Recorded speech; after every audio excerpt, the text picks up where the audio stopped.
On est en 2025, on pourrait croire qu'on vit dans l'abondance alimentaire, et pourtant. Les supermarchés ont beau être remplis, la plupart du temps, vous pouvez retirer 95% des aliments parce qu'ils ne vous nourrissent pas. C'est un paradoxe. Aujourd'hui, on a l'impression d'être en abondance alimentaire, les supermarchés sont pleins à craquer tous les jours, mais lorsque l'on change de regard sur ces rayons-là, on peut se rendre compte que les 3/4 des éléments, si pas plus, sont néfastes, inutiles, et sont un véritable gaspillage. La plupart de ces éléments sont vides de nutriments. Ce sont des calories vides qui ne vous apportent rien. Votre corps n'est pas véritablement nourri, il vous fatigue, il vous brouille le mental, et vous donne l'impression d'être nourri sans l'être vraiment. Il faut se souvenir de nos grands-parents qui consommaient bio de manière normale parce qu'il n'y avait que ça à l'époque. À côté de ça, on doit faire un effort énorme pour retrouver une alimentation de qualité. Personnellement, je me fournis à différents endroits pour trouver chaque type d'aliment de la meilleure qualité possible. Je me rends compte que beaucoup de gens oublient même de consommer des fruits ou des crudités quotidiennement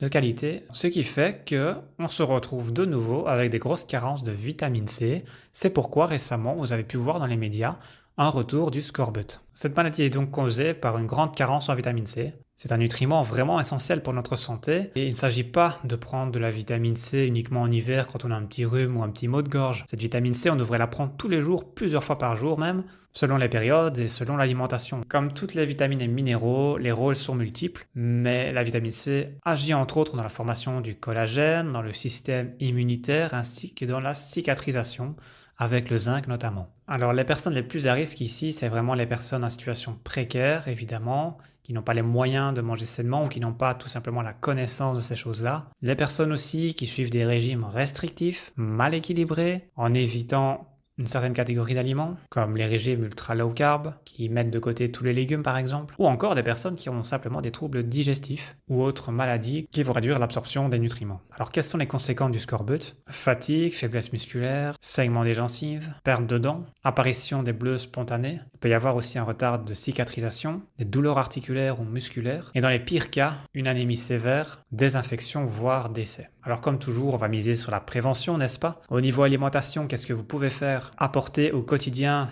des fruits et légumes crus, principalement des agrumes. Le plus intéressant, c'est le kiwi, le citron, les oranges. On va idéalement rester sur des fruits de saison, mais on peut tout de même penser aux fruits rouges et violets congelés qui peuvent être une bonne source également. Car le taux de vitamine C va diminuer avec le temps. Au niveau des légumes, on a les poivrons, le brocoli, les épinards. Alors oui, si on les cuit, on va perdre une bonne partie de la vitamine C malheureusement. Bien entendu, le plus simple et le plus sûr est de se complémenter. La vitamine C aujourd'hui est facilement trouvable, souvent à base d'acérola. L'idéal, c'est de ne pas prendre des trop grosses doses d'un coup, parce que s'il y en a trop d'un coup, le corps va l'éliminer directement par les urines. Donc le mieux est de fragmenter les prises, pouvant prendre une fois, deux fois, trois fois sur la journée, peu importe.